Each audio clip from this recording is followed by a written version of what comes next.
Good morning, everyone. We are going to start the today's session. So before starting, I think we'll wait for 3 more minutes and then we'll start. But if you have any doubt, we can discuss.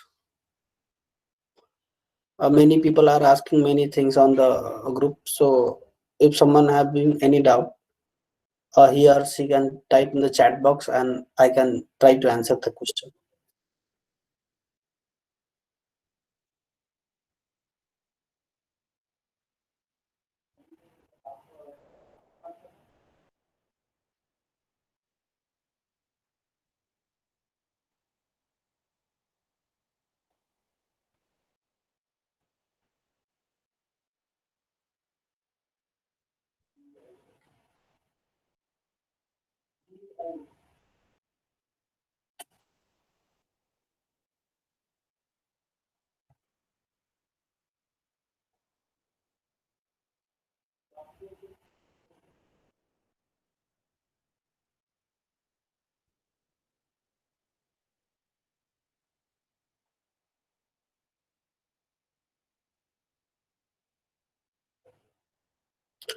So I have announcements also. So I'll announce.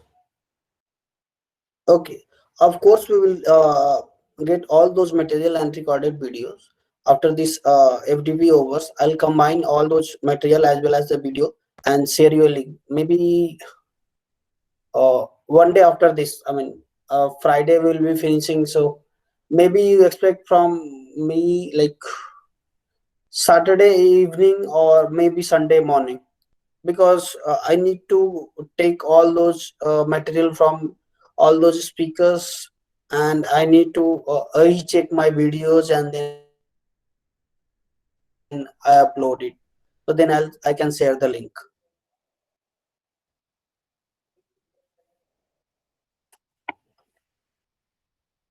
Apart from this, if you have any doubt.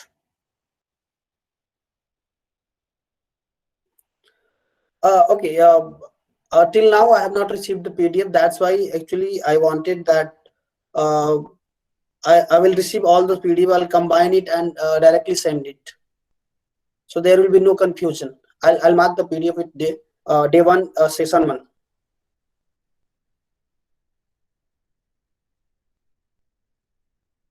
A gas leakage system. I mean, you can share very easily.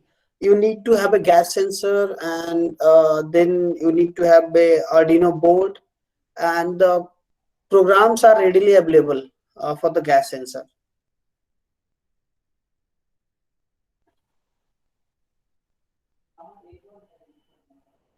In fact, you can also measure which gas is there.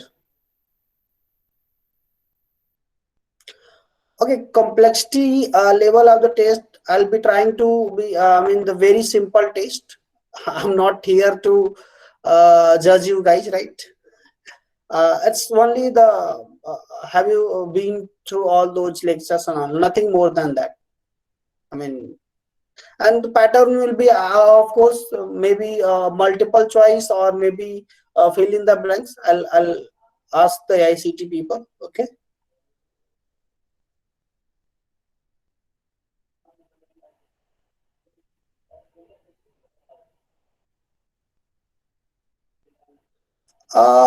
Okay, ultrasonic sensor can work up to, I guess, 2-3 meters. I guess 2-3 meters it can work, but still you need to check the quality of the sensor. Long pipe, you can go for some other type of sensors.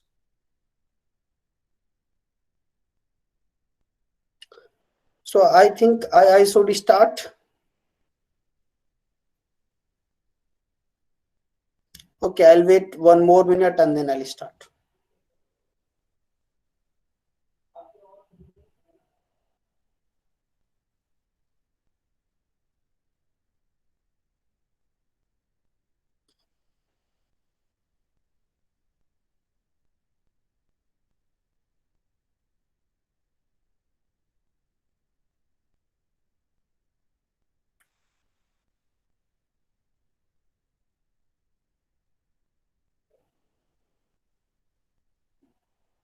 Okay, so I think we should start. Okay, so yesterday we have talked about the fundamentals, or maybe the introduction, and then we have talked about sensors. Next point here is we are going to talk about the communication, because communication is utmost important when we talk about this IoT, because the sensor will be talking to the gateway, and gateway will be talking to the cloud, and then we are going to achieve some of the data transfer, and from the data transfer we can have some actions as well. So now let me share.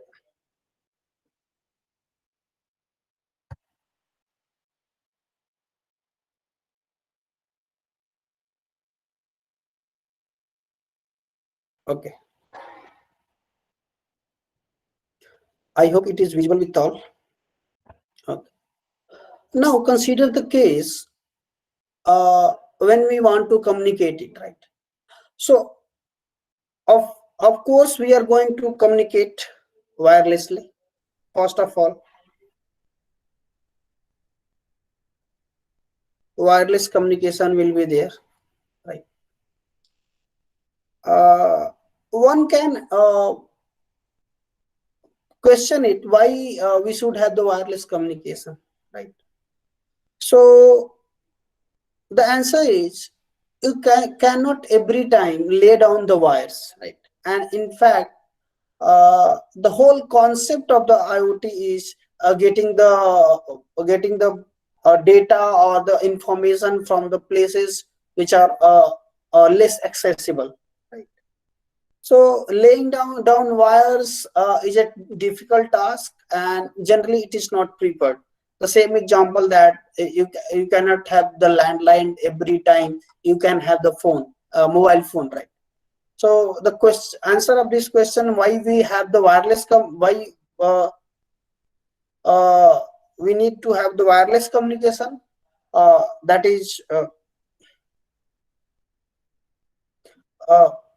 okay, let me, someone is there, I can enter it.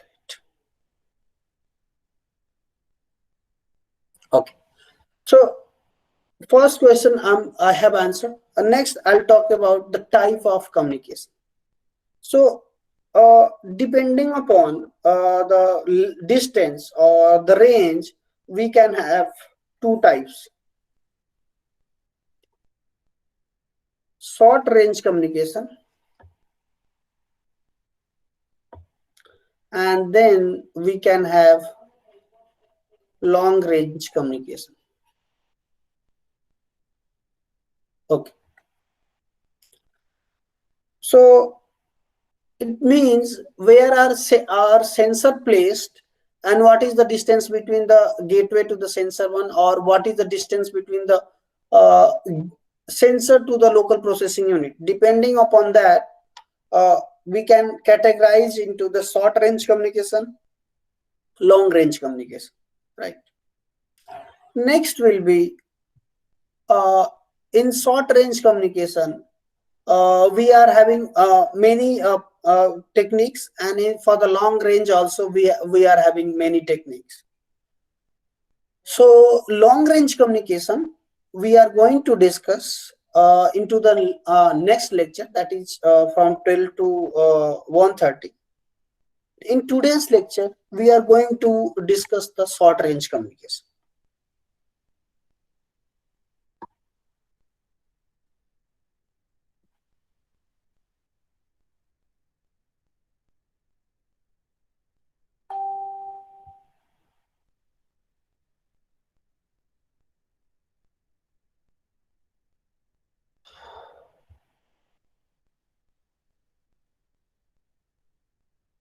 Okay,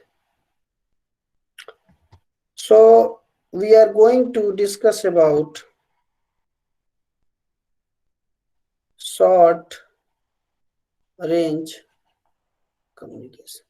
Okay, so short range communication can be achieved by various methods. The first will be Wi-Fi,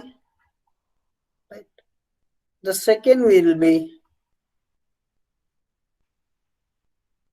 Bluetooth. Third will be Zigbee. And of course, we are having many more methods. Why I have written only these three? We are much familiar with that, right? So now we'll discuss one by one. Okay. Now, if you remember our previous class, there we talk about the power, right? Because the power consumption of the devices is a challenge, and we need to somehow reduce the power consumption, right? So we'll see advantage and disadvantage of each of these three methods, and then we will going to discuss one or two methods in detail, right? So now I'll take, for example, let us talk about Wi-Fi. I'm not going to talk the Wi-Fi technique in detail. I'm only talking why Wi-Fi is, whether this Wi-Fi is feasible for IoT devices or not, and if it is not, why it is not feasible, right? So we all are aware of that the Wi-Fi uses 802.11 B, A, C, and something like that. We all aware of it. Now, what is the advantage of the Wi-Fi? The advantage is the high data rate.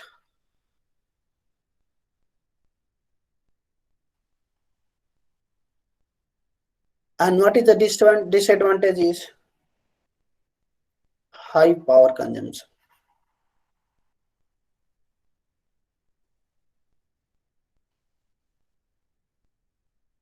I'm going very quickly. I'm not diving much into the Wi-Fi because I hope that we all aware of the what is the Wi-Fi. So the advantage of high data rate, Wi-Fi is the high data rate, and disadvantage is the higher power consumption or high power consumption. Right now, one can argue that if its data rate is high, we can employ Wi-Fi for our purpose. My answer will be no. This we cannot employ because the data generated by the IoT nodes,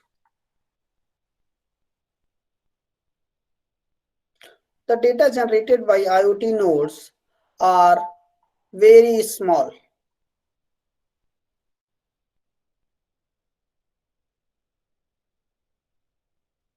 Right? So data generated by IoT nodes are very small, and we always believe that we must have infrequent transmission, right? The frequency is maybe 10 minutes, or in some cases it's maybe 60 minutes.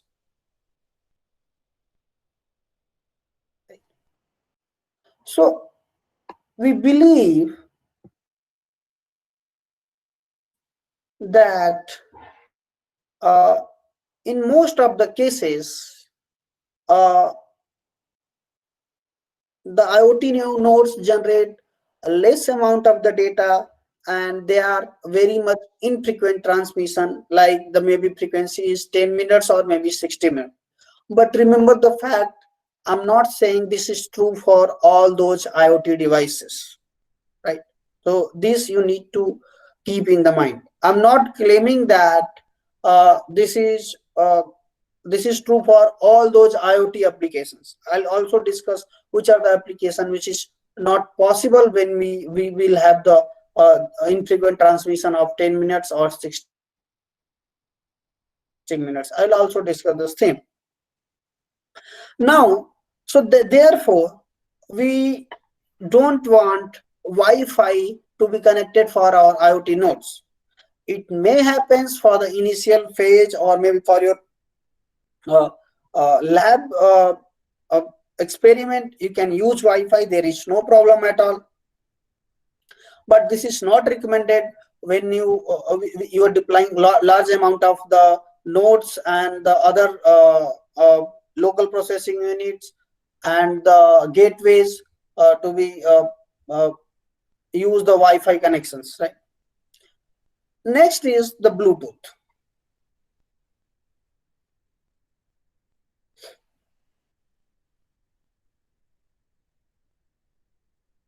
Okay, so the Bluetooth.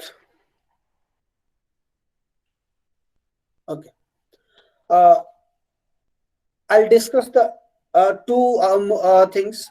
It has a small data rate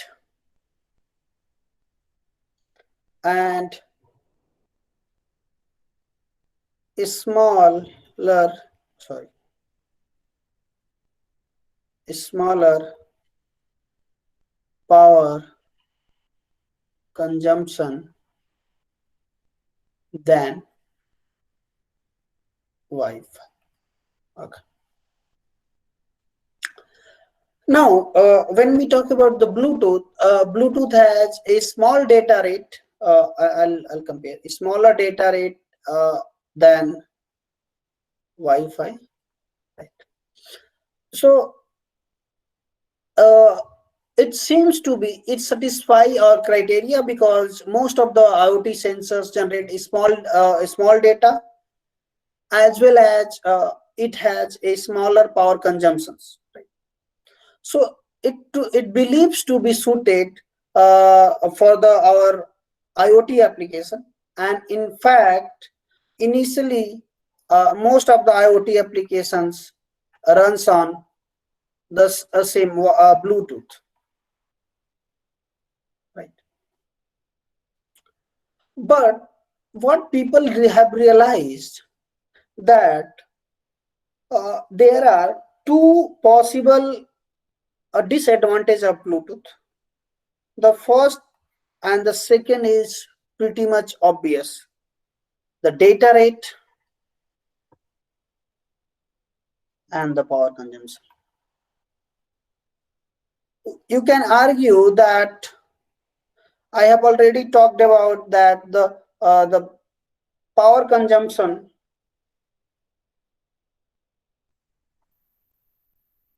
of Bluetooth is small and data rate is also small. But believe me, uh, data rate of the Bluetooth is high or the large in comparison to uh, in comparison to the required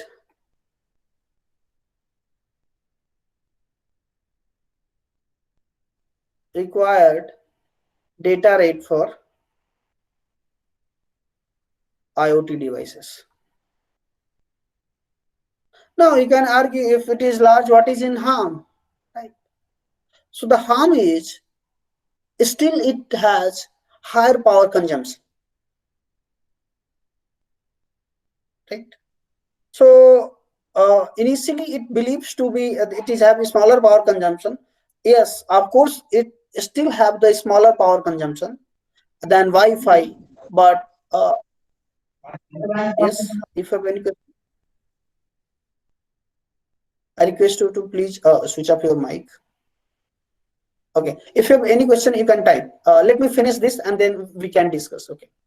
Uh, Still, it is believed that the power consumption is high due to the higher data rate, which is required for the which is not essential for the IoT devices, right? So now there are two things. One thing is somehow we are able to reduce the power consumption, right? So new techniques come, and that is known as BLE. I hope you have heard of BLE, Bluetooth Low Energy. Next I'm going to discuss is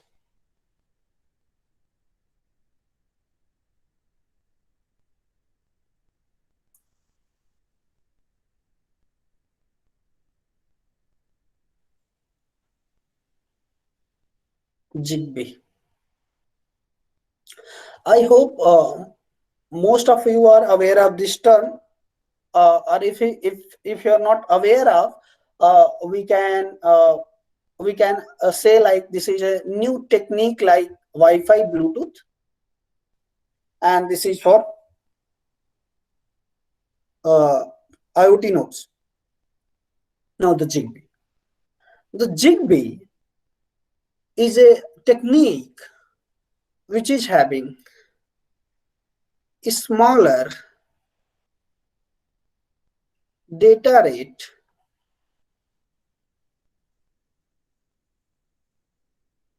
than Bluetooth, right? And it is have a smaller power consumption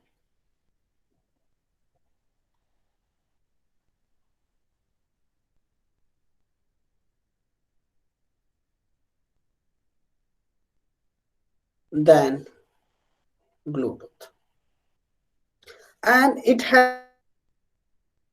has other features which is used to save the energy, or the I'll write it power.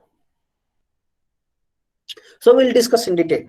So now we have a technique which is having data rate much smaller than the Wi-Fi and still smaller than the Bluetooth, and its power consumption is much less than of the Wi-Fi and much less than in the Bluetooth. So if and now this whole technique is made for a short range communication for IoT nodes, right? So now if I'll compare the data rates, right? So let me compare the data rates. Okay, I'll clear it.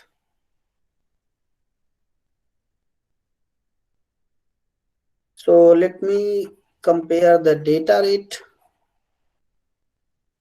So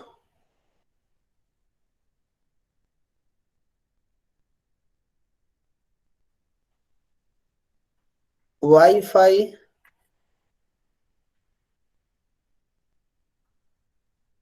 Bluetooth, and then we have Zigbee. Someone wants to join, let me.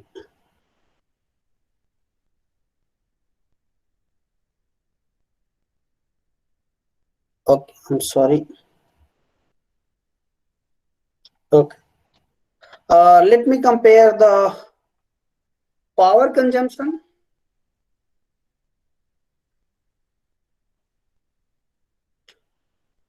So the power consumption is still follow the same pattern.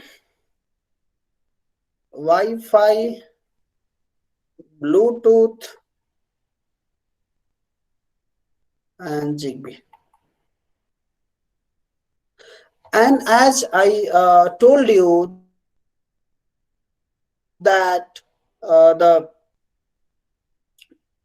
for the IoT application, we always first look at the power consumption and then we look for the data rate. And since Zigbee is having lesser power consumption, therefore it is preferred to be a communication technique for IoT. Of course, the evolved version of Bluetooth, that is BLE, is nowadays also used for IoT. Right. So first we will start with Zigbee, right? And then that if time permits, we will also talk about the BLE. Now I'll take your questions and I have some a few announcements also.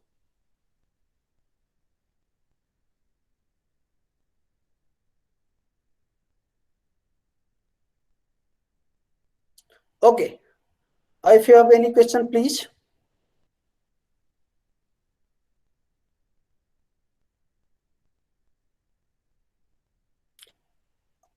Of course, there are many more methods which I have have not discussed, because first reason, the technology might be not mature, and the second reason is it is not very much used. That's why I mean, frankly telling, as of now there are nearly 15-16 methods are there for IoT communication, but 15-16 method cannot be covered. I mean, we need a whole FDP and communication on IoT, right? So for that reason, I'm only sticking to those technologies which are okay. Uh, Sir, power consumption may vary with application. Of course, the power consumption may vary with application, but we still we will still we are only talking about the power consumption required to send the data. I think I have answered your question. If not, you can ask again. I'm only talking the power consumption to send the data from the sensor. Okay, so okay, so Bluetooth and Zigbee. Okay, uh, the point is, for IoT communication, we are not going to use Bluetooth. We are going to use the BLE and then the Zigbee. And believe me, it has the advantage, disadvantage, and the type of application we are going to use. For an example, if you are going to use uh, something like location finding, or maybe asset tracking, it is advisable to use Bluetooth, because Bluetooth is have a feature of direction finding. Whereas when you want to have fixed assets, so you can go for Zigbee, because its power consumption is less, and it is more suitable for those fixed devices. If not considering the power consumption part, okay.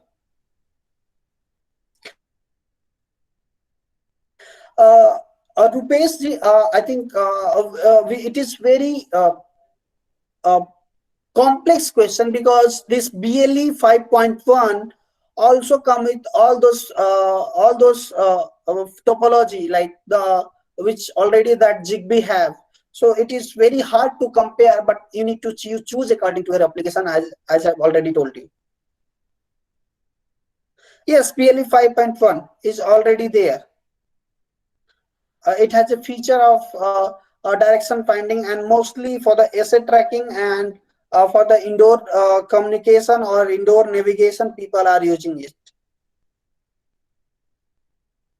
So it is very hard to compare between these two uh, technologies when we talk about the reliability terms. But still, it's depend upon which topology we are going to use.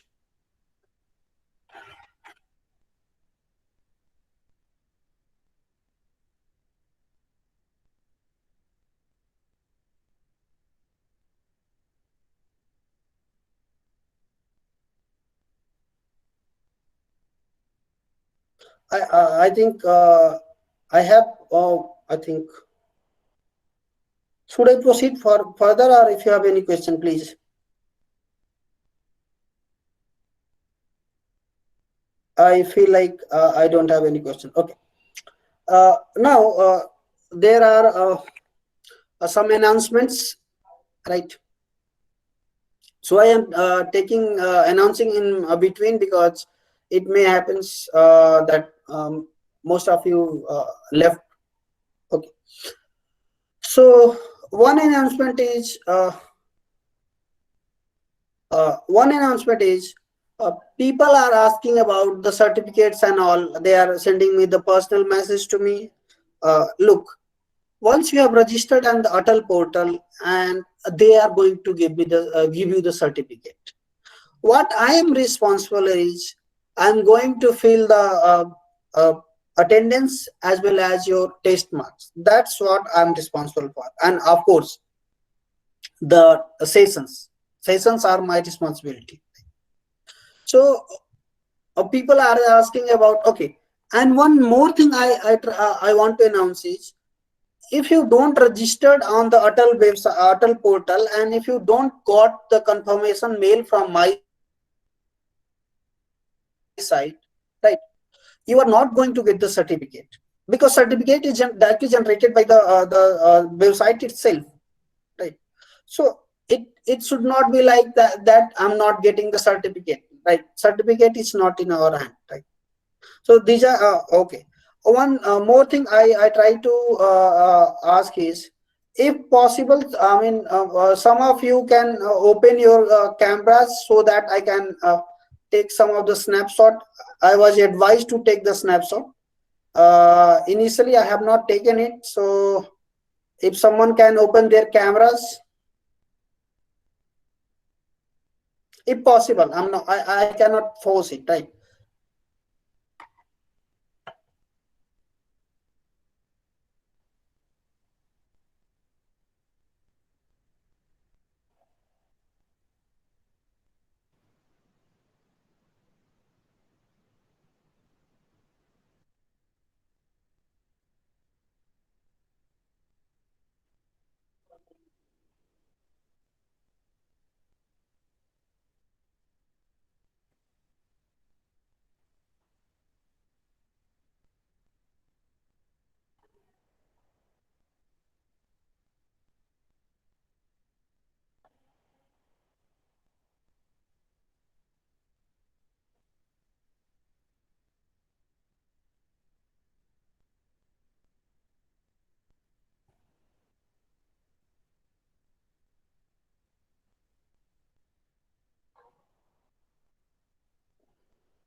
Okay, thank you.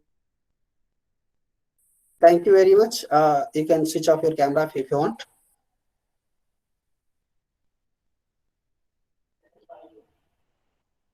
Okay, so now we are going to discuss Zigbee in much detail, and of course, if time permits, we can also discuss BLE, right? So let me share my slide.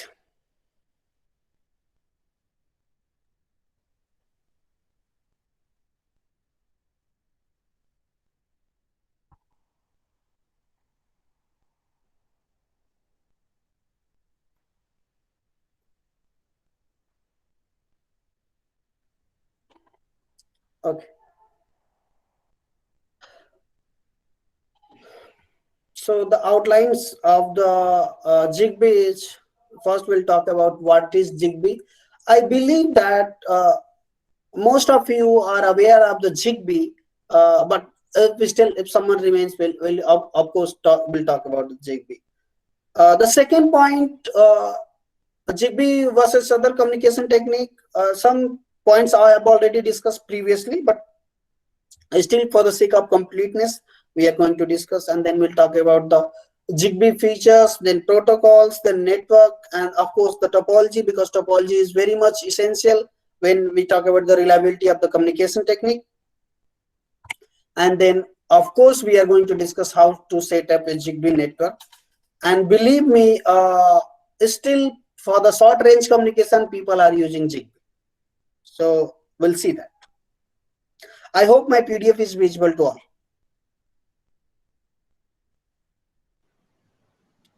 Okay, so what is Zigbee? So I think someone.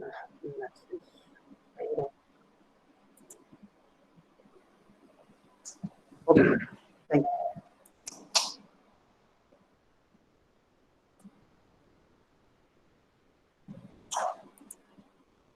Okay, so like Bluetooth, like Wi-Fi, Zigbee is also a communication technology which is suited for lower data rate and small power applications. As we are aware of, IEEE has some standards for some communication protocols, right? Like your Wi-Fi runs on 802.11, right?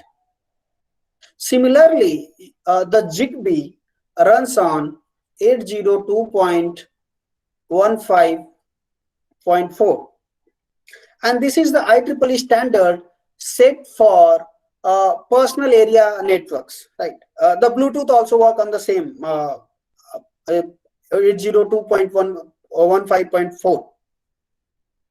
Now it has three radio, the three frequencies of operation. The first one is the 2.4 gigahertz, second is the 900 megahertz, and the third one is 868 megahertz, right? Now you can argue that why there are three frequency bands, right? So as a thumb of rule, if you go down in the frequency, your range of the communication increases.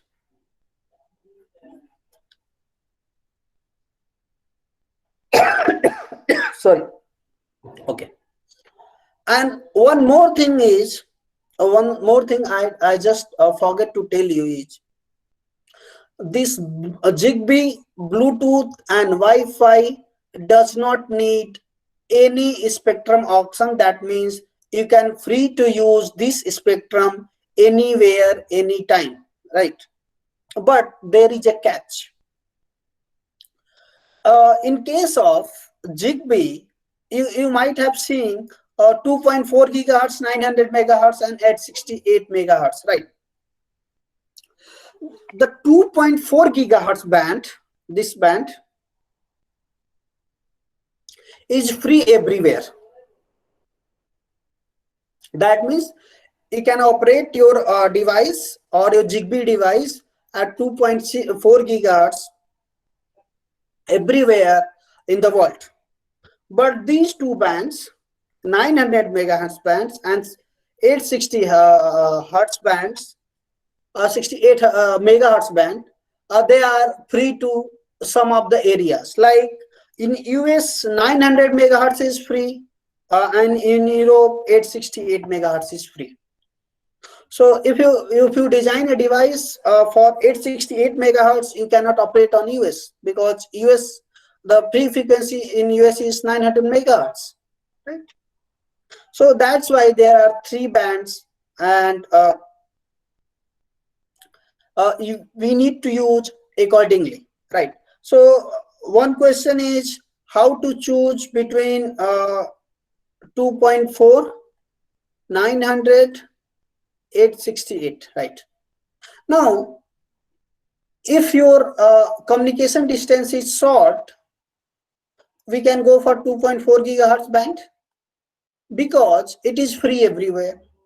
But if you want to improve your range of your communication, you need to go to either 900 megahertz or 868 megahertz, right?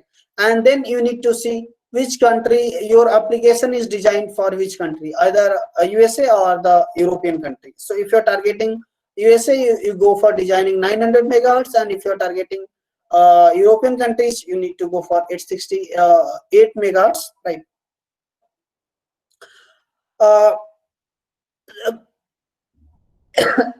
Okay, sorry.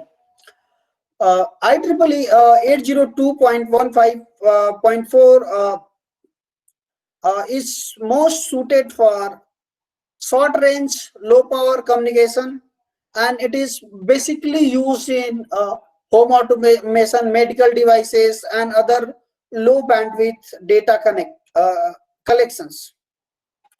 Now, if we carefully see over here, this picture talks about the Zigbee versus other communication technique. Right? If you carefully see over here, right, this blue one is the Zigbee. The red one is the Bluetooth. The yellow one is, of course, this is Wi-Fi, whole Wi-Fi. The whole column is for Wi-Fi, like 802.1b. Of course, we have many many standards set by IEEE for Wi-Fi communication, because we are evolving in the Wi-Fi communication for higher data rate, right? Similarly, on the vertical axis, there is speed, and in the horizontal axis, there is range, right? So if we carefully see, the range of the Zigbee as well as the Bluetooth is limited to 10 meters. Just see, 10 meters. While the range of Wi-Fi devices can go up to 100 meters. I mean, you might have seen routers which is capable of delivering at least up to 60-70 meters, and when in the case of line of sight communication, it may go up to 100 meters, right? But in most of the cases, it is restricts itself to 60 meter or the 70 meter, right? Now, then for the longer communication, we have these options: 2G, 3G, 4G, and of course 5G, which we are going to discuss in the next session. So now our target is to have the Bluetooth. Now, if you compare the data rates, the Zigbee is our target is Zigbee. So if you compare the data rates, the Zigbee has the lowest data rate in comparison with all those communication techniques, and it is WPAN, that is wireless personal area network. So I hope these terms you are aware of: wireless personal area network, and all those other terms. I'm not going much detail for that because we need to focus on Zigbee. So if you see, the range as well as the speed of Zigbee is less, right? But still we are focusing on Zigbee because the power consumption of Zigbee is quite less. Okay. I mean, these three terms, for the completeness, I'll read it, but as already I have discussed it. Okay. So the Zigbee is suited for the personal area networks as it consumes less power, and it is very much fancy for IoT communication, because the main requirement of IoT communication, or the first requirement, is low power consumption. And it uses 802.15.4. So we'll also discuss some of the these things of, okay. The second part we have already discussed, right? We uses it where there is low data rate, low power consumption, and low cost is the priority. Of course, for IoT devices, which I missed it, I don't know how I missed it. For the IoT devices, the cost is a major factor.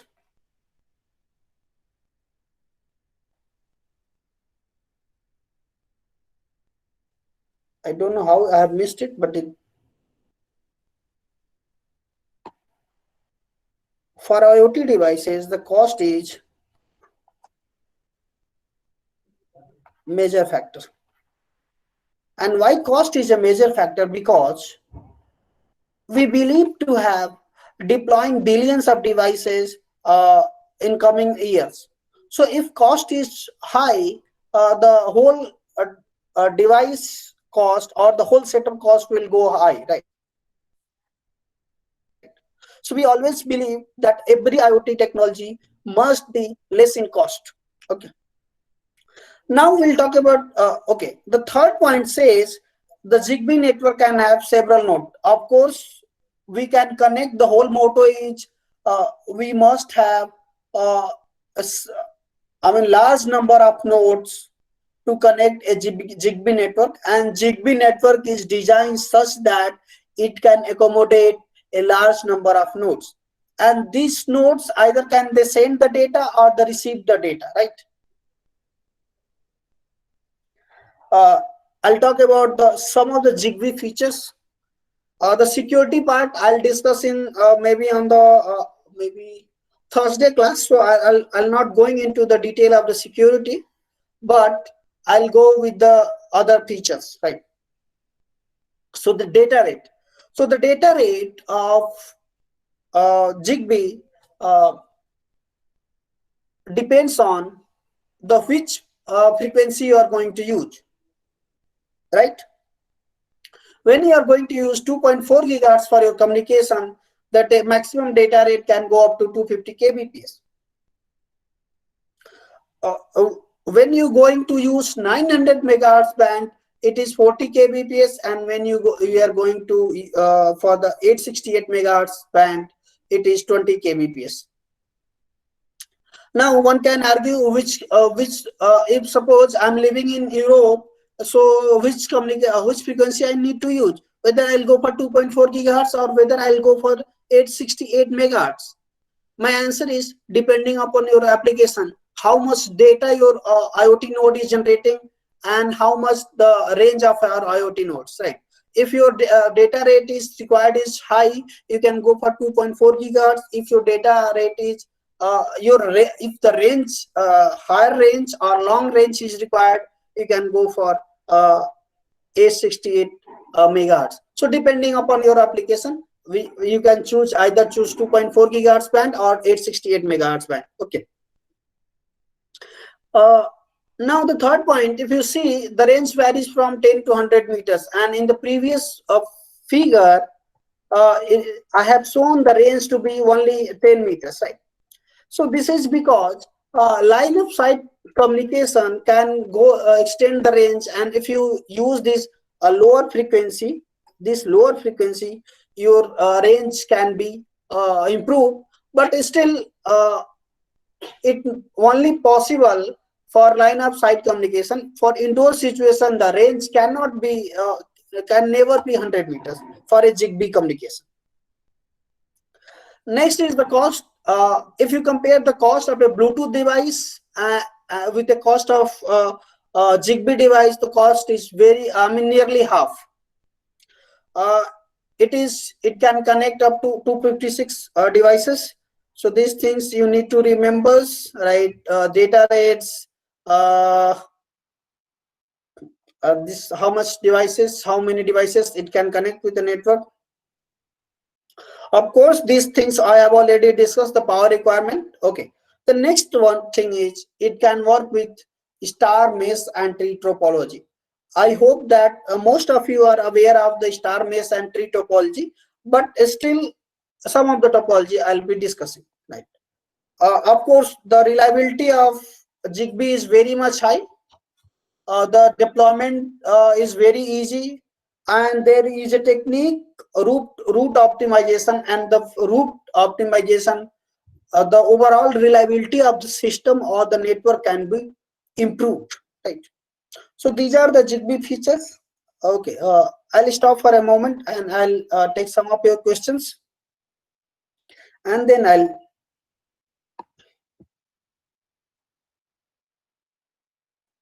if you have any question, please. Okay, one is 915 megahertz also.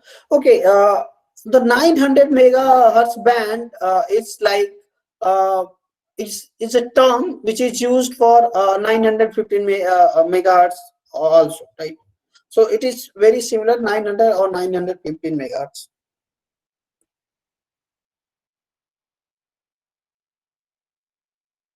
Sir, uploading video is okay.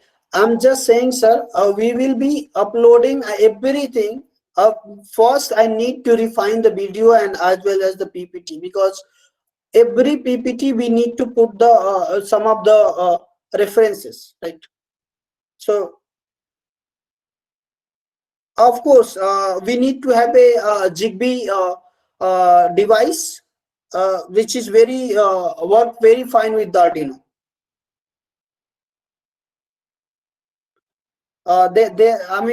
My student have worked on that. There is no problem. It works very fine with Arduino.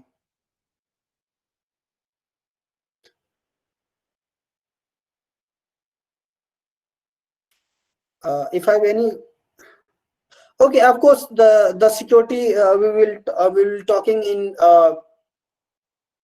security class of Zigbee. That's why I have left this part, because there we will discuss in much detail.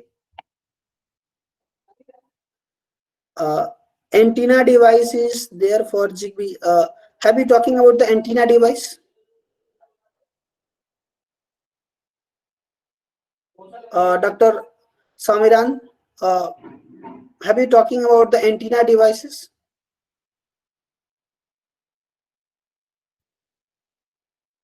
Of course, look, the Zigbee devices are very much similar of your Bluetooth or Wi-Fi devices, though only their protocols are different, right? So we'll discuss the protocol also.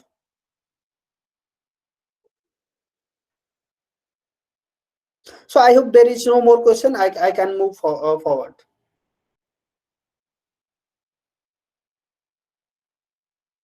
Why I'm in between I'm stopping is if FM local transmitter likely to interfere with Zigbee? No. If we talk about the FM local transmitter, the range is from 87 to 108 megahertz, and if you see the frequency spectrum of FM is 87 to 108 megahertz, and if you see uh, the Zigbee spectrum, one is at 868 megahertz, one is at 900 megahertz, and one is at 2.4 gigahertz. Of course, I'm only talking about the unlicensed band. Here, the Zigbee is an unlicensed communication. Okay, types of antenna. Of course, for the IoT, and the I think next to next lecture is from one of the speakers. He will be discussing the antenna types. But still, for the IoT, we always intend to have a smaller antenna with a smaller footprint, and we can easily fabricate it. Low cost, smaller footprint antennas. Unlicensed one used by many in cars to pair. Of course, in cars you generally use Bluetooth and BLE, right? That works at 2.4 gigahertz.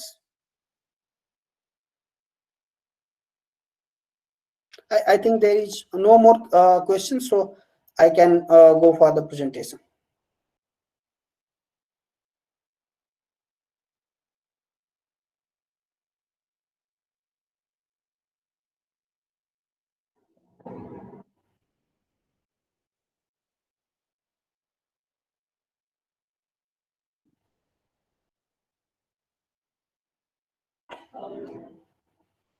Now we will talk about Zigbee protocol structure, right?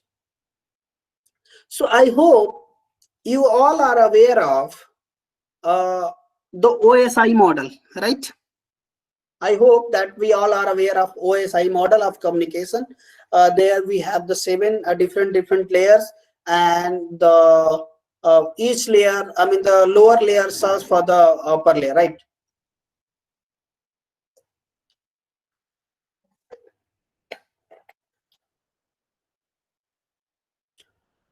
But for the Zigbee, we have only three layers, right? The first one is application layer, the second one is the Zigbee stack layer, and the third one is the MAC and the physical layers, which is also known as IEEE 802.1.15.4 standards, right? So we are going to discuss detail of each and every layer, but to be very frank, application layer of Zigbee is very similar of the application presentation and session layers of the OSI models. So I hope that we all are aware of these models, right? So what I'll do, I'll focus on the bottom two layers, right? MAC and the physical layer, and the network layer or the routing layer, right? So I start with IEEE 802.15.4 standard. So as the name suggests, this standard is created by IEEE for the wireless communication, and this is designed for the low power consumption with low data rate. In contrast of, just see, in contrast of IEEE 802.11, where higher data rate is priority. For 802.4, low power consumption is priority. For this, higher data rate is priority.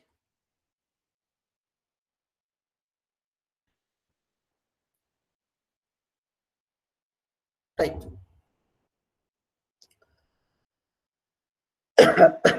Sorry. Sometime it is also defined for low data rate WPAN. I mean, these things we have already discussed, and it was a standard set in 2003. So now I'll talk about the physical layers, right? So the one question I got for the antenna of IoT, so the physical layer where we put our antenna, right? So first we'll talk about the physical layer, and then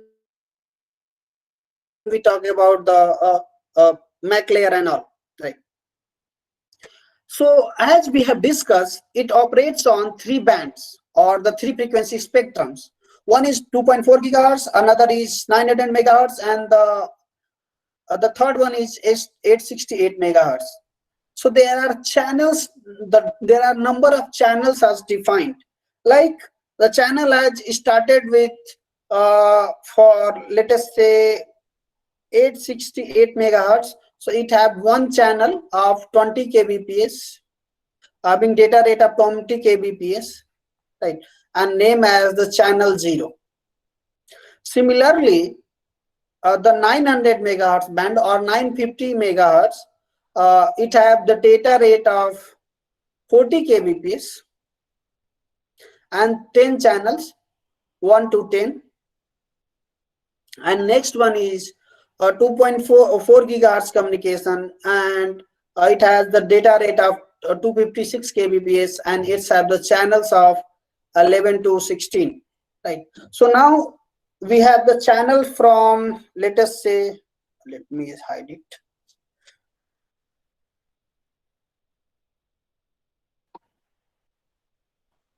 We have channel from oh sorry,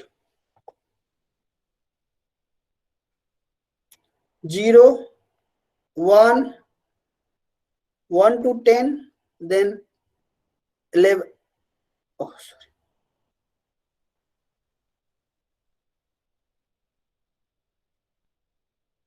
11 to 16, right?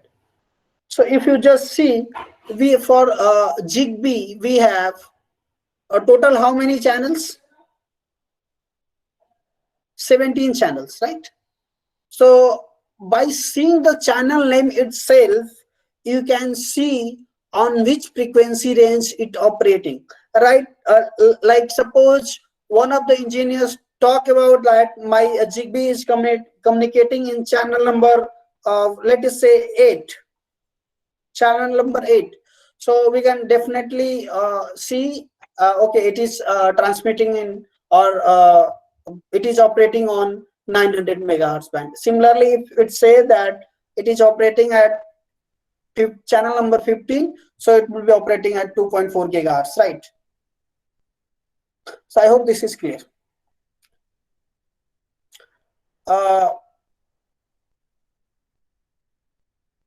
Okay, this thing I have already used, I already told. Next one is what are the modulation it used?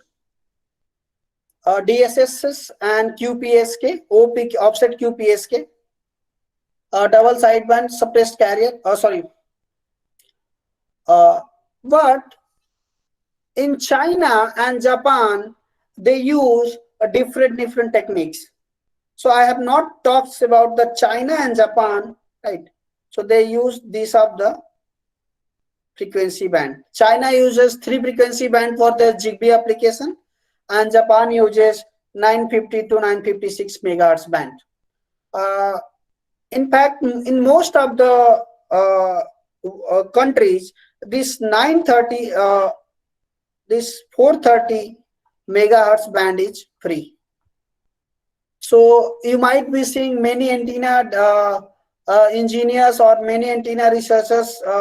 Initially, they have focused to design a small antenna for 430 megahertz range.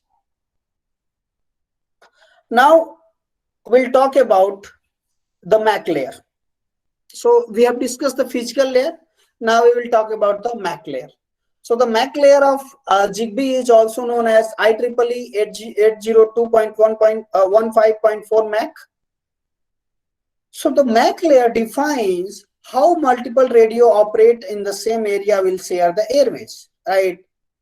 And it uses CSMA-CA technique, carrier sense multiple access collision avoidance technique. And I hope that you are aware of CSMA-CA, but still I try to quickly cover the CSMA-CA.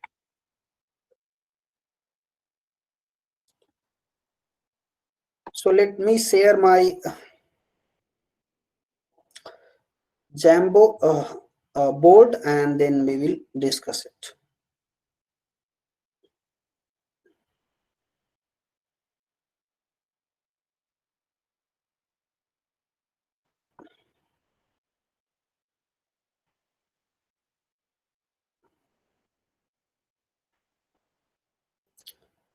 So we are going to discuss CSMA-CA,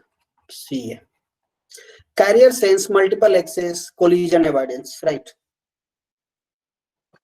So how it works? So what happens? Suppose there are some nodes and there is a router or the coordinator, and they have allotted some of the frequency bands. So all those nodes wants to communicate with this router, right?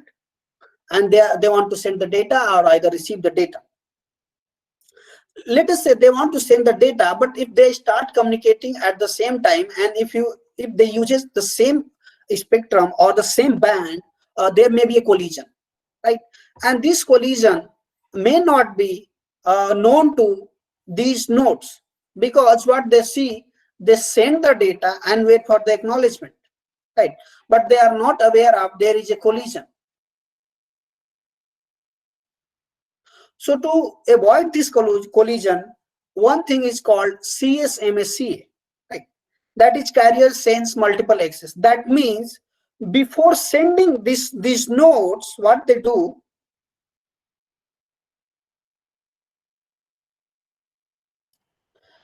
these nodes will listen the carrier, or they will see if the carrier is free, and if the carrier is free, they will start their transmission. So how it works? So let me slightly use this. So let us say this is a router and this is a node. So what happens? This node, and this is the router or maybe coordinator. So what happens? This node sends a particular channel first, sends a particular channel.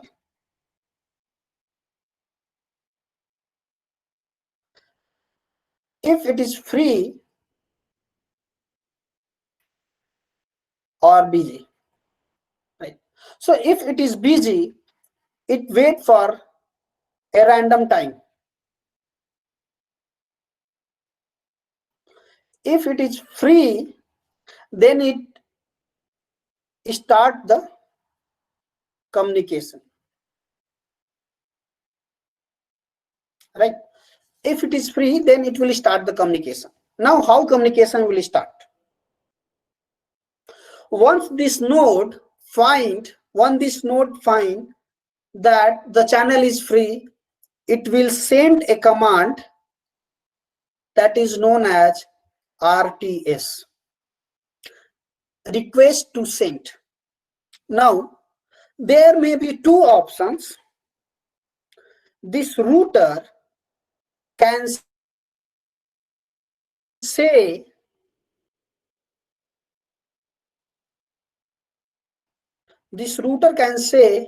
wait, or this router will send a command clear to send. This router will send a command clear to send. Then what will happen? This node will send the data, actual data, and then this router will send acknowledgement. That is the working principle of CS/MA/CA. I mean, I know you all are aware of, but still, for the sake of completeness, I have given you this term, right? So one can have question that if this acknowledgement fails, or if it's not received the acknowledgement, what the node will do? Or by somehow any the communication fails, what the node will do? The node will restart its communication from this RTS, right? So therefore, there will be no collision of data between two nodes.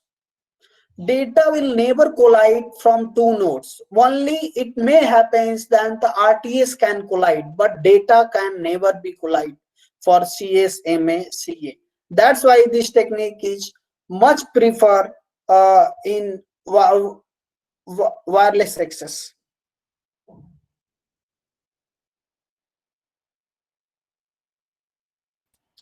So I hope that this is clear. Now I'll come to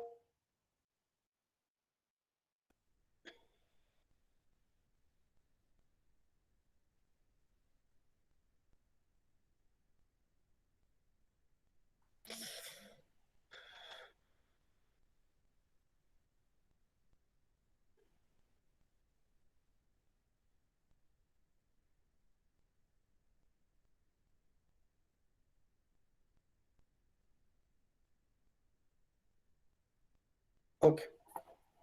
So now I'll see. I think already we have gone through this acknowledgement and all, right?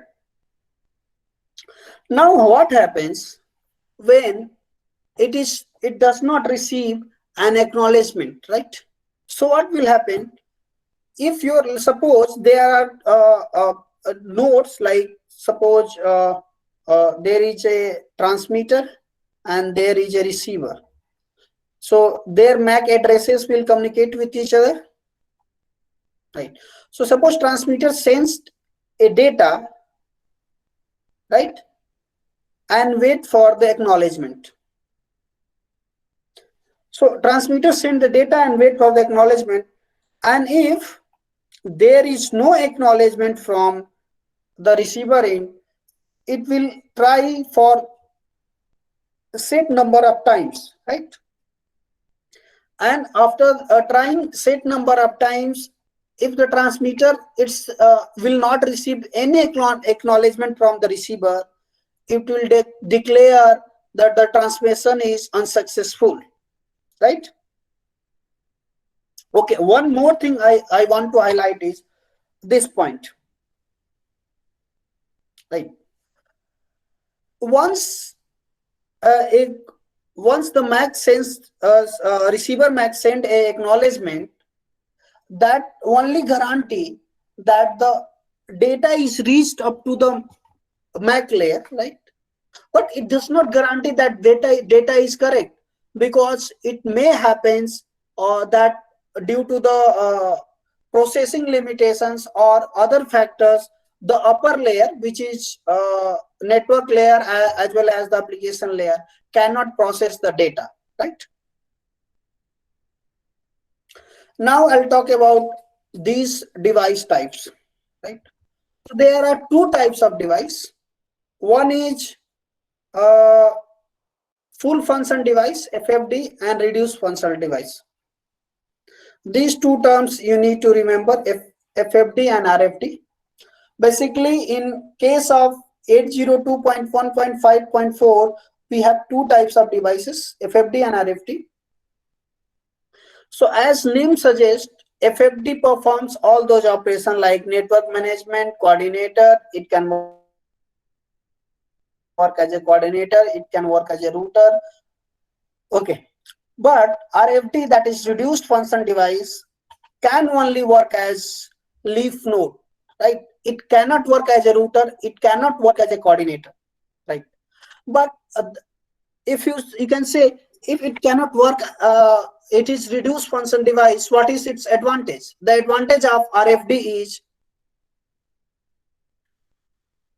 low power consumption, right? So depending, and as we are aware of, our whole aim is to have low power consumption for our IoT devices, right? So therefore we need to have a right combination of FFD and right combination of RFD. A slight, a quick comparison between FFD and RFD. Generally, FFDs are generally mains powered. That means we are always connected with generally the always in on power mode. RFDs are battery powered. So basically, they are battery powered, and most of the time they used to sleep. FFD must be always present in a network, right? It may happen that a network might not consist of RFD. FFD can be a coordinator while RFD never be a coordinator. FFD can talk to either FFD or RFD, but RFD only can talk to FFD.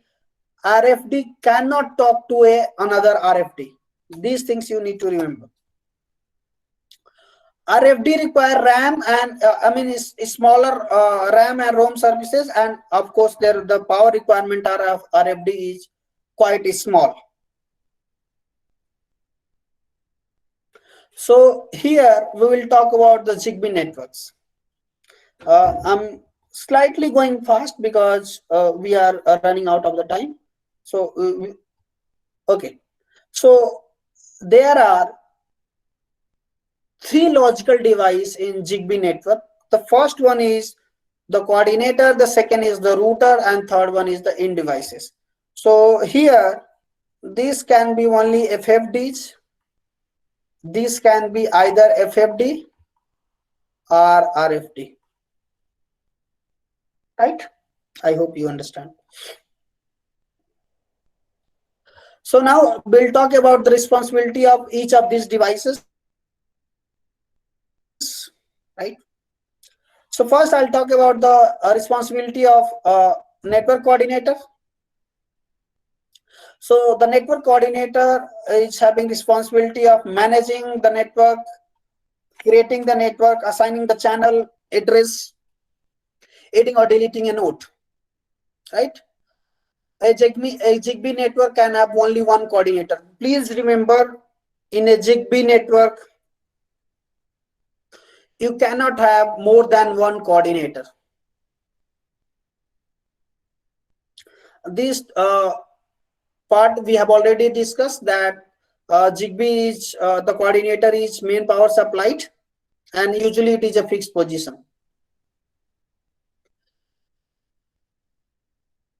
A new child that is known as this in device or the router can connect to a network anytime when the coordinator is switched on and allowed. Like suppose a new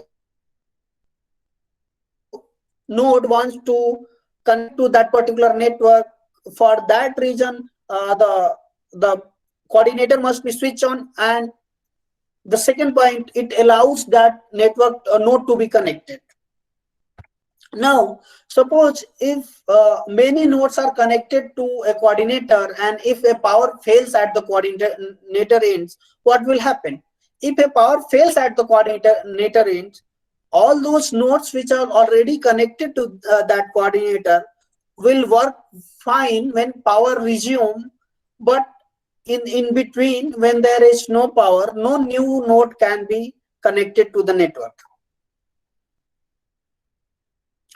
Now we'll talk about the Zigbee router. Zigbee router is, it's again the FFD. Zigbee router is FFD, and router is used to extend the range of network, right? So it has also responsibility of buffering the packet, routing the signals, and generally the Zigbee routers are also main power supplied, right? Now we'll talk about the in devices. A Zigbee in devices, as I told you, can be FFD or can be RFD, right? So mainly these in devices are battery powered, right? And a in device, just see, a in device cannot communicate with another in device directly. It must go through either the router or the network coordinator. So that thing you need to remember. So we are quickly going to have these topologies: star topology, cluster tree topology, and mesh topology. And I hope that you are aware of all those topology, but still I'm going to. So this, if you find a round shape for the previous slides, oh sorry, if you find a round shape for the previous slide, you consider as a coordinator. A triangle shape you consider as a router, and a rectangular shape you consider as a in device. And I have the blue color I have marked for the RFD, while the red color I have marked for the FFD. So if you see, all those three devices have red colors, so this can be FFD, and these two, coordinator and router, can only be FFD, and only in device can be RFD. So these things you remember, that only a in device can be RFD. Okay, so star topology, it's very much known to. Okay, I think someone is having question. Let me take the question and then we quickly discuss it.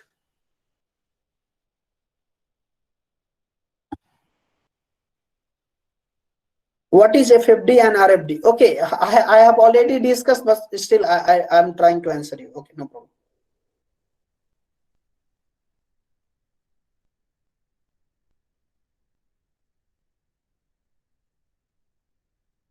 I hope this slide I have discussed full function device and reduced function device.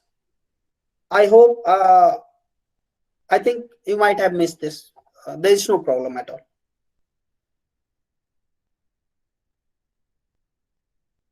Okay. So we'll talk about the star topology. I hope star topology is very much clear to all of you. Just for the sake of completeness, I'm just rushing through the star topology. So in star topology, there is a coordinator. If you see it, it is a coordinator, and it is connected to the in device. There is no router. The star topology, the data transmission array, the data transmission in star topology is very much fast, but the reliability is a concern, because if by somehow if this link is gone bad, it cannot communicate with to the outer device or the outer world. So there is a problem with the star topology. Then we have a cluster tree topology. There we have again, you see there is only one coordinator, and we have a 4 router and I think 5 router, and there are multiple in nodes connected with that, and it is also considered as a multi-hop network, right? Okay. Uh,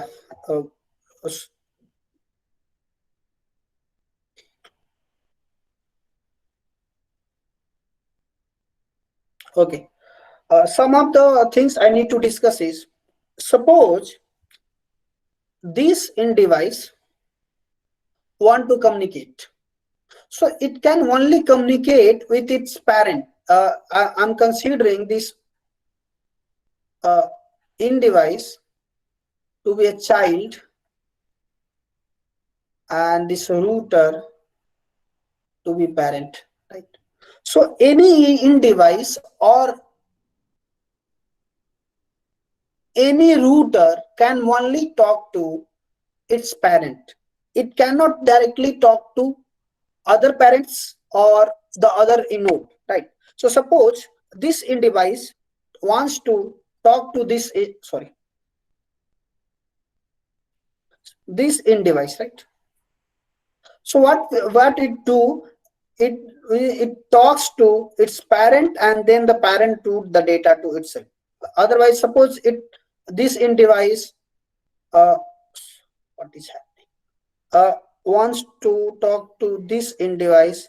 So what will happen, it talks to its parent, this router will talk to its parent, and then this router will talk to its parent, and then this parent will talk to its child, and this parent will talk to its child, and then data will be sent. The things need to remember is, a child can only talks to its parent, right? Next is the mesh topology. I hope the mesh topology is clear to all of you. I mean, in day-to-day's life, I mean, not day-to-day's life, the most of the networks, we use the mesh topology. The advantage of the mesh topology is reliability, but the disadvantage is the speed, data transfer speed, or the data transfer time. I'll not write speed, it's time. So maybe it happens that due to the various route, the data transfer from this in node to this in node will take larger time, right? So of course we have the route optimization technique. There we can put the route optimization technique, and from the route optimization technique, we can always have the data transfer. The only advantage of the mesh topology is the reliability. It is the most reliable topology, and in this also, a ind node cannot talk directly to another ind node, but here a router can talk to different routers. In the cluster tree topology, a router cannot, I mean, a router, or sorry, a child cannot directly talk to the other's parents, but in the case of the router here, a router can talk to other router, right?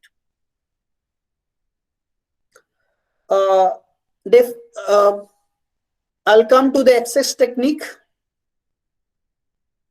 Okay, don't worry, if there is a slight delay into this lecture, we will shift the other lectures 10 minutes after the 10 minutes. There is no problem at all.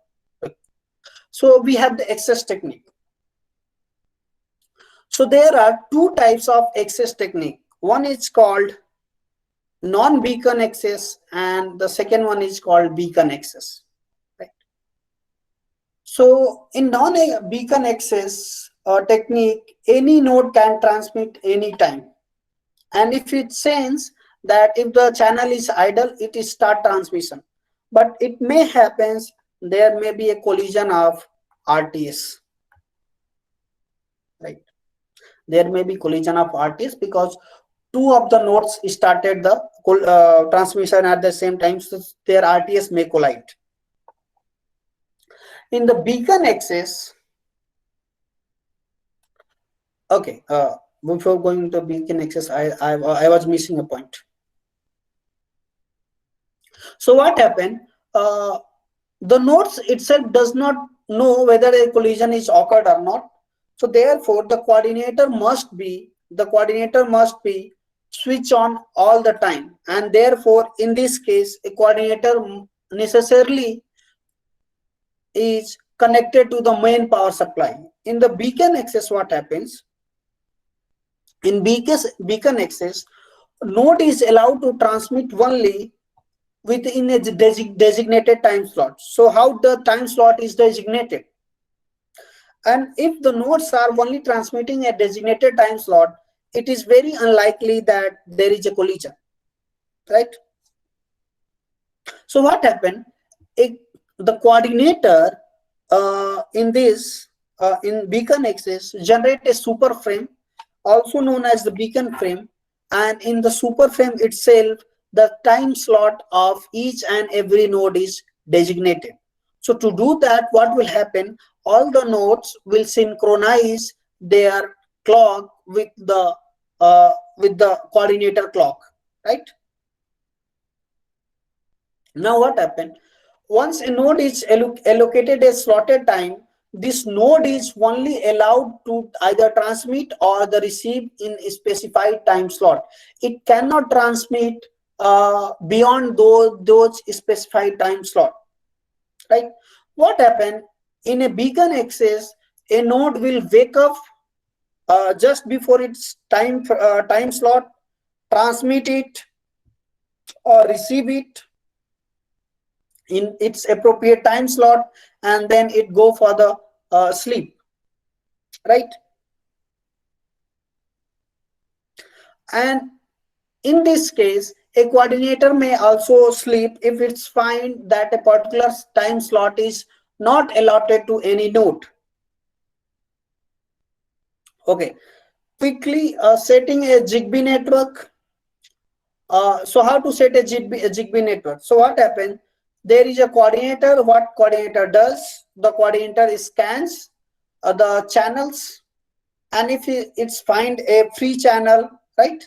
So it select a suitable free channel, right? Then the coordinator set a network with 16-bit PAN network ID, right? And after that, the router and end devices can join the network with the permission of the coordinator. The joining process can be summarized like that.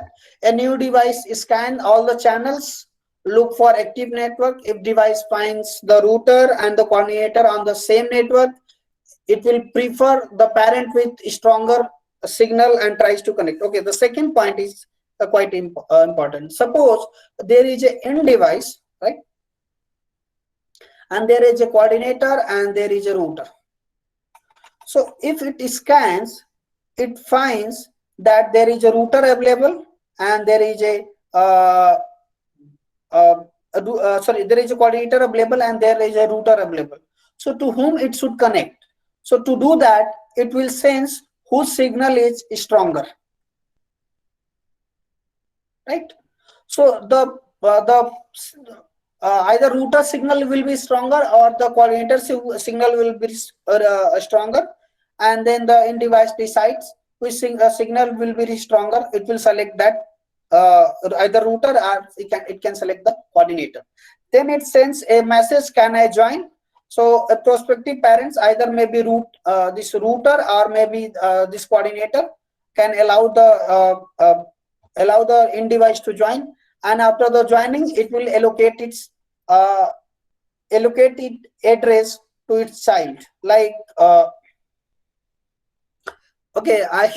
don't have time to give an example, but there is a very good example.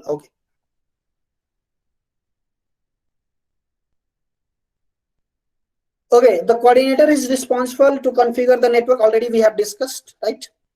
And one more thing I have not discussed is coordinator sets a limit that per parents how much children can be allowed, and second thing, it sets a limit about the depth of the network, right? So due to these limits, if a node is not able to join the network, it is referred as the orphan node.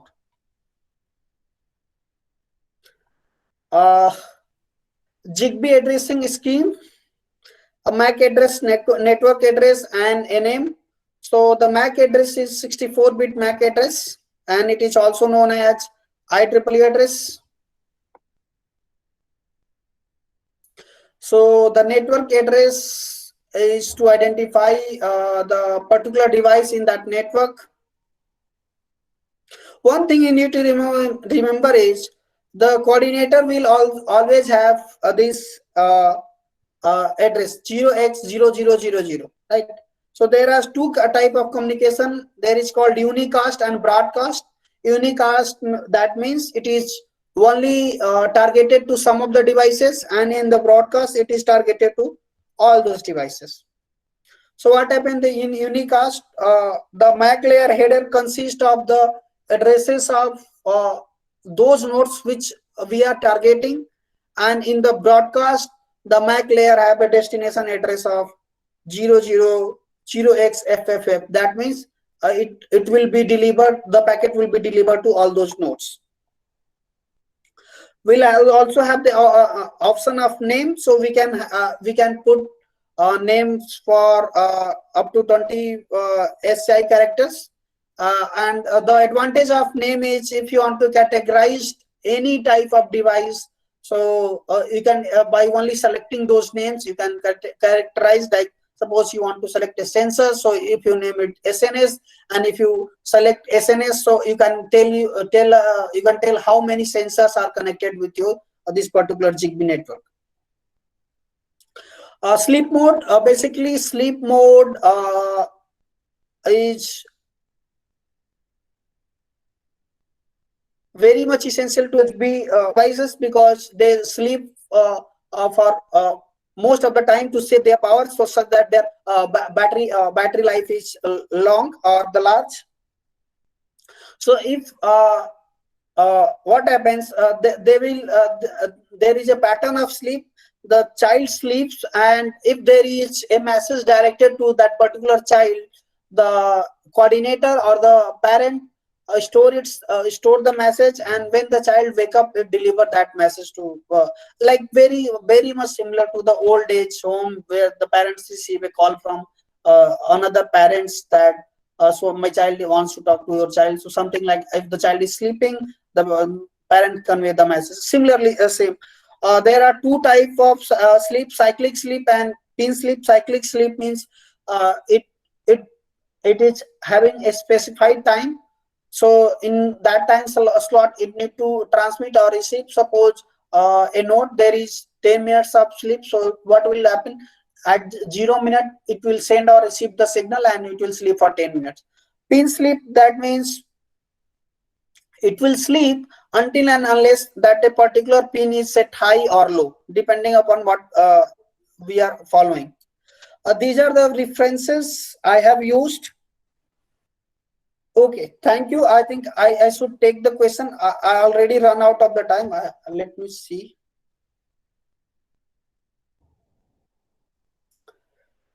Okay.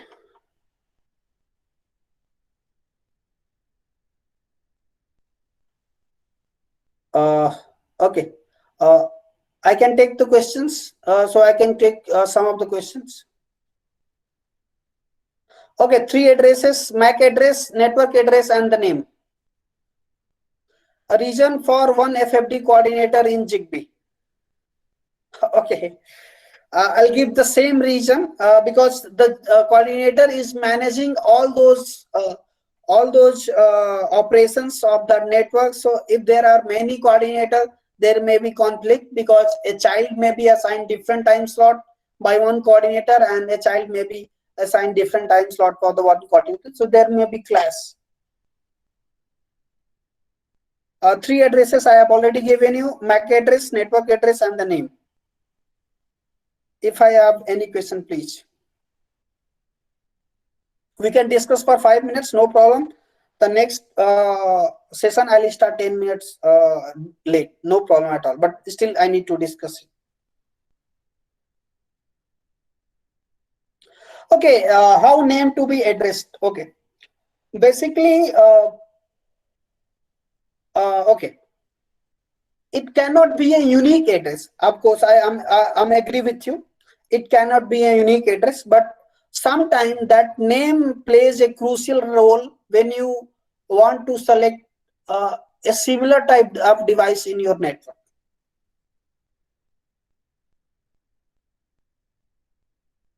For your for this question, how name can be addressed, like mm, I'll give a very uh, particular example, like in some areas you some street you say it's uh, uh, like fruit wali shop, like fruit shop, or maybe that sweet shop. So sometimes something like that we also name to the address. Like suppose you wanted to tell the address, like if you go, there is a fruit shop, after that fruit shop there is in front of that fruit shop there is something. So similar kind of things is that name can name not cannot be unique address, but still we can identify some of the characteristic from the name itself.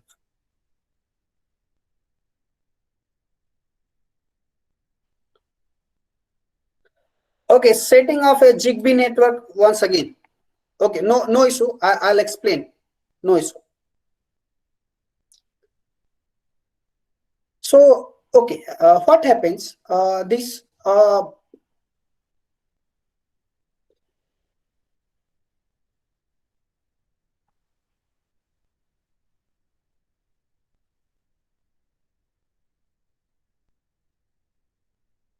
okay.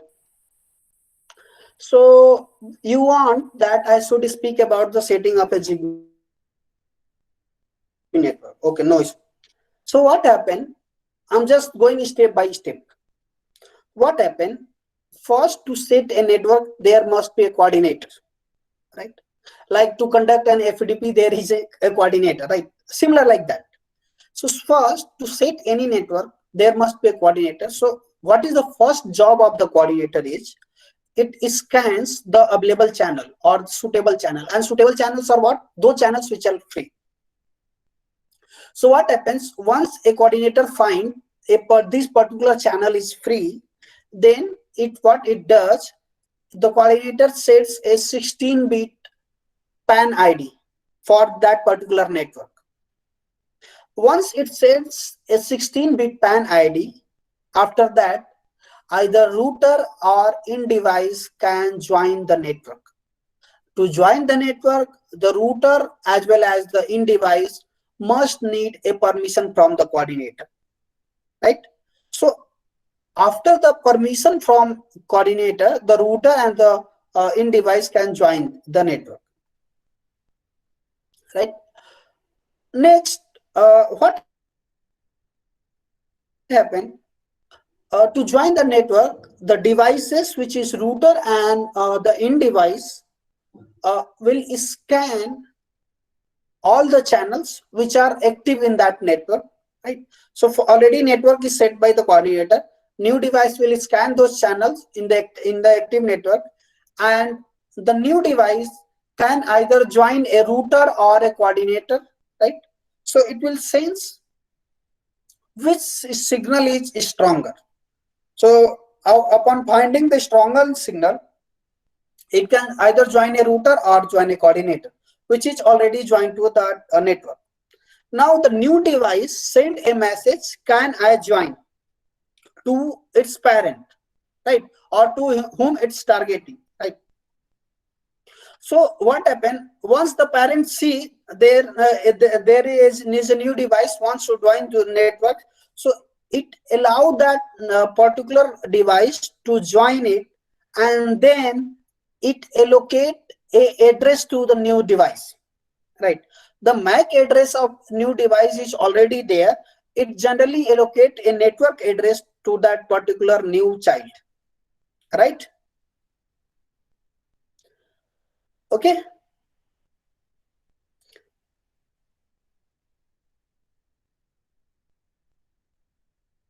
uh, I think I have answered your question.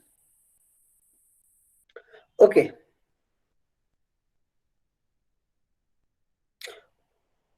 One channel for one network. Any practical say, okay, first let me any practical session is conducted in this FDP. Of course, tomorrow we are going to have two practical session. Of course, the board practical session and board is not possible through this online mode. If uh, it was the offline mode, and initially when I was proceed with this FDP, I have planned around three practical board I mean the board sessions for this uh, FDP, but it is not possible now. That's why I have included like what I can say, the practical through that different softwares or different other methodology. But still, if this FDP was through the offline mode, definitely you are going to connect most of the devices through uh, Zigbee as well as the BLE also. So I'm really sorry for that. We are not going to do that practical because uh, we cannot show all those resources. I mean, if there is we have the lab, but somehow we cannot show it. Okay, one channel for one network. No, it is not necessarily. There may be the various channels in a network. It is possible to use Zigbee for home IoT application. Okay. Uh, for your information, most of the home automation devices like a smart fan and a smart bulb, they are using the Zigbee.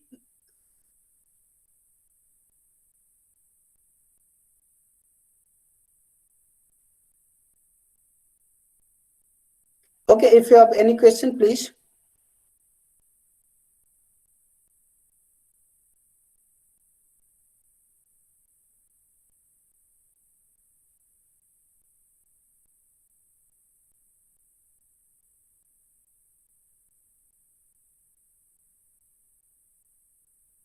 I hope there is no more questions. So I think we should stop.